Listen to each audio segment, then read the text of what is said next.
السلام علیکم ورحمۃ اللہ وبرکاتہ۔ الحمد للہ رب العالمین والعاقبۃ للمتقین، الصلاۃ والسلام علی من کان نبیا وآدم بین الماء والدین، اجمل الاجملین اکمل الاکملین، سیدنا وشفینا وحبیبنا وطبیب قلوبنا ونور قلبنا محمد وعلی آلہ واولادہ واصحابہ وازواجہ وذریاتہ واہل بیتہ الطاہرین اجمعین، اما بعد فاعوذ باللہ من الشیطان الرجیم، بسم اللہ الرحمن الرحیم۔ قال اللہ تعالی فی القرآن الحکیم، ان اللہ وملائکتہ یصلون علی النبی یا ایہا الذین آمنوا صلوا علیہ وسلموا تسلیما۔ صدق اللہ العظیم وصدق رسولہ النبی الکریم ونحن علی ذلک لمن الشاہدین والشاکرین۔ بارگاہ نبی علیہ نبی میں درود و سلام کا نذرانہ پیش کریں۔ اللہم صلی علی سیدنا محمد وعلی آل سیدنا محمد وبارک وسلم، اس یقین کے ساتھ کہ آقا دو جہاں رحمت کون و مقام اہل محبت کے درود کو بذات خود اپنے گوش مبارک سے سماعت فرماتے ہیں۔ ایک مرتبہ اور درود پاک پڑھیے۔ اللہم صلی علی سیدنا محمد وعلی آل سیدنا محمد وبارک وسلم، ان اللہ وملائکتہ یصلون علی النبی یا ایہا الذین آمنوا صلوا علیہ وسلموا تسلیما۔ اللہم صلی علی سیدنا محمد وعلی آلہ واصحابہ وعلی وارث کمالہ سیدنا وغوثنا غوث العظم ابو محمد شیخ عبد القادر الجیلانی شیئا للہ، اغیثنی وامددنی بحق لا الہ الا اللہ محمد رسول اللہ۔ نماز اچھی، روزہ اچھا، حج اچھا اور زکوٰۃ اچھی۔ نماز اچھی، روزہ اچھا، حج اچھا اور زکوٰۃ اچھی، مگر میں باوجود اس کے مسلمان ہو نہیں سکتا۔ نہ جب تک کٹ مروں میں خواجہ بطحا کی عزت پر، خدا شاہد ہے کامل میرا ایمان ہو نہیں سکتا۔ بجز حب نبی ایمان کامل ہو نہیں سکتا، بجز حب نبی ایمان کامل ہو نہیں سکتا، خدا کا ماننے والا مسلمان ہو نہیں سکتا۔ حضرت سجادہ نشین صاحب قبلہ فضیلت الشیخ ابو الخیر حضرت سید شاہ غلام افضل بیابانی صاحب قبلہ دامت برکاتہم العالیہ حزب الحکم کچھ دیر کھڑے رہنے کی سعادت کا شرف مجھے مل رہا ہے۔ مرکزی بزم شاہ افضل بیابانی قاضی پیر شریف، مغرب کی نماز کے ساتھ ہی درود شریف کی محفل کا آغاز ہوتا ہے۔ درود شریف کے بعد کچھ دیر کلمہ طیبہ پڑھا جاتا ہے، اس کے بعد پھر واعظ و نصیحت کا آغاز ہوتا ہے۔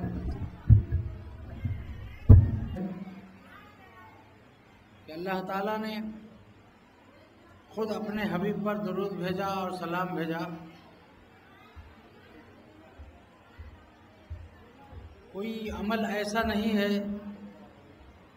ارکان اسلام کو اگر ہم لیں کہ اللہ یہ نہیں فرمایا کہ میں بھی نماز پڑھتا ہوں تم بھی نماز پڑھو، میں روزہ رکھتا ہوں تم روزہ رکھو، میں حج کرتا ہوں تم حج کرو۔ کوئی ایسا عمل نہیں جس میں فرمایا کہ میں بھی یہ کرتا ہوں تم بھی یہ کرو، بلکہ اللہ نے درود شریف ایک ایسا عمل ہے کہ فرما رہا ہے میں بھی پڑھتا ہوں، میرے فرشتے بھی درود بھیجتے ہیں میرے حبیب پر۔ اے ایمان والو، اس سعادت سے تم کیوں محروم رہتے ہو جب یہ میری سنت اور میرے فرشتوں کی سنت ہے؟ اے ایمان والو، صلو علیہ وسلم تسلیما، تم بھی ان پر درود بھیجو اور سلام بے گنتی بھیجو، یعنی کثرت سے سلام بھیجو۔ اطاعت میں حبیب پاک صلی اللہ علیہ وسلم کی بارگاہ میں درود شریف کا نذرانہ پیش کرتے ہیں، لیکن ہمیں یہ جاننا چاہیے اللہ حکم دے رہا ہے اے ایمان والو تم ان پر درود بھیجو، صلو علیہ، اللہ فرما رہا ہے کہ تم درود بھیجو، اور ہم اللہ تعالیٰ سے عرض کر رہے ہیں اللہم صلی علی محمد، قرآنی درود، قرآنی جو درود ہے وہ اللہم صلی علی محمد ہے، یا اللہ تو درود بھیج محمد صلی اللہ علیہ وسلم پر۔ تو تو خدا کے حکم کی تعمیل ہو گئی، لیکن ہم نے درود کہاں بھیجا؟ اللہ فرما رہا ہے تم درود بھیجو، اور ایمان والے کہہ رہے ہیں مولا تو درود بھیج۔ آخر درود بھیج کون رہا ہے؟ تو فرما دیا کہ میں درود بھیج رہا ہوں، میرے بعد میرے فرشتے درود بھیج رہے ہیں، نوری مخلوق۔ تو ہمارا درود بھیجنا صرف اتنا ہی ہے کہ اللہ تو درود بھیج، اور اللہ کا حکم ہے ایمان والو تم درود بھیجو۔ حقیقت یہ ہے جتنے اہل ایمان سرکار دو عالم کی بارگاہ میں درود شریف کا نذرانہ پیش کرتے ہیں، ان کی درخواست اللہ تعالیٰ سے ہے کہ تو درود بھیج۔ صحابہ سے لے کے قیامت تک کے آنے والے ایمان والے یہی کہیں گے اللہم صلی علی محمد، یا اللہ تو درود بھیج۔ لیکن جبکہ اللہ تعالیٰ خود فرما رہا میں بھیج ہی رہا ہوں درود، پھر ہم اس سے یہ عرض کر رہے ہیں ہم تو نہیں بھیج رہے ہیں درود، ہم کہہ رہے ہیں یا اللہ تو درود بھیج، وہ کہہ رہا ہے ایمان والا تم درود بھیجو۔ بات دراصل ہمارے بزرگوں نے سمجھائی، سرکار دو عالم صلی اللہ علیہ وسلم کی بارگاہ میں درود شریف پیش کرنا، درود بھیجنا، اس کام کے لائق ایک ہی ذات ہے، وہ اللہ تعالیٰ ہے۔ اللہ تعالیٰ ہی درود بھیجتا ہے، ہمارا اتنا کہنا ہی درود بھیجنا ہے کہ یا اللہ تو درود بھیج۔ اس کے بعد ہمارے بزرگوں نے کہا قرآن درود تو تھا صرف اللہم صلی علی محمد، لیکن جب اہل عرب میں کچھ لوگوں کو سرکار دو عالم کو سیدنا کہنے سے چڑ ہوئی تو صحابہ کرام نے جو پہلے اللہم صلی علی محمد ہی پڑھا کرتے تھے، دشمنوں کو جلانے کے لیے اور اپنے درجات اللہ کی بارگاہ میں بلند کرنے کے لیے اللہم صلی علی محمد میں سیدنا کا اضافہ فرمایا، اللہم صلی علی سیدنا محمد پڑھنے لگے۔ جب حضور کی آل سے لوگوں کو چڑ ہوئی تو صحابہ نے درود میں آل کا اضافہ کیا، اللہم صلی علی سیدنا محمد وعلی آل سیدنا محمد مبارک وسلم۔ اور ہم نماز میں جو درود ابراہیم پڑھتے ہیں اس میں بھی یا اللہ تو درود بھیج، یا اللہ تو برکت بھیج، رحمت بھیج ابراہیم علیہ السلام اور ان کی آل پر، اللہم صلی علی محمد وعلی آل سیدنا محمد کما صلیت علی ابراہیم وعلی آل ابراہیم انک حمید مجید۔ پھر بتائے اللہم بارک علی سیدنا محمد وعلی آل سیدنا محمد کما بارکتا، جیسا کہ تو نے برکت نازل فرمائی ابراہیم علیہ السلام ان کے آل پر، ایسے ہی حضور اکرم صلی اللہ علیہ وسلم ان کے آل پر برکت نازل فرما۔ تو یہ درود ابراہیم تو ہم نماز میں پڑھتے ہیں، نماز میں بھی درود شریف پڑھتے ہیں، اور اس درود کا معنی کہ یا اللہ تو درود بھیج محمد صلی اللہ علیہ وسلم اور ان کی آل پر، جیسا کہ تو نے درود بھیجا ابراہیم علیہ السلام اور ان کی آل پر، اور یا اللہ تو برکت نازل فرما محمد صلی اللہ علیہ وسلم اور ان کی آل پر، جیسا کہ تو نے برکت نازل فرمائی ابراہیم علیہ السلام اور ان کی آل پر۔ یہ درود نماز میں ہو گیا۔ اتحیات میں ہم نے سلام پڑھ لیا، السلام علیکہ ایھا النبی، اور یہ کا حاضر کا صیغہ ہے، نبی ہم سے دور نہیں ہے۔ ہم اتحیات میں جو سلام پڑھتے ہیں السلام علیہ ہی نہیں پڑھتے کہ ان پر سلام ہو، ان اور وہ دور کے لیے کہا جاتا ہے، کا آپ کے لیے قریب کے لیے کہا جاتا ہے۔ نماز میں جو ہمیں سلام دیا گیا وہ قریب کے لیے ہے کہ تمہارے نبی تم سے دور نہیں ہے، تم سے بہت قریب ہے، لیکن ایک کام کرو، تم اگر اپنی عبادت کو اللہ تعالیٰ کی بارگاہ میں قبول کروانا چاہتے ہو تو اپنی نماز میں اللہ کی عبادت میں نبی پہ درود بھیجو، اور نبی اکرم صلی اللہ علیہ وسلم اور ان کی آل پر درود بھیجو، اور ان کی بارگاہ میں سلام کا نذرانہ پیش کرو۔ حضور پاک سید عالم صلی اللہ علیہ وسلم نے فرمایا ایک غریب مسلمان، دنیا میں جو سب سے غریب مسلمان ہے وہ اسلام کی نگاہوں میں سب سے بڑا مالدار مسلمان ہے اگر وہ درود پڑھنے والا ہے۔ اس لیے کہ حضور اکرم صلی اللہ علیہ وسلم فرماتے ہیں ایک درود دنیا اور مافیہا سے افضل ہے۔ فرمایا آقا نے کہ ایک درود دنیا اور مافیہا، یعنی دنیا اور دنیا میں جتنی نعمتیں ہیں، جو کچھ ہے ان سب سے افضل ایک درود ہے۔ اس کا مطلب درود کی دولت جو ایمان والے کو حاصل ہے، غریب بظاہر دیکھنے میں غریب مسلمان کو، وہ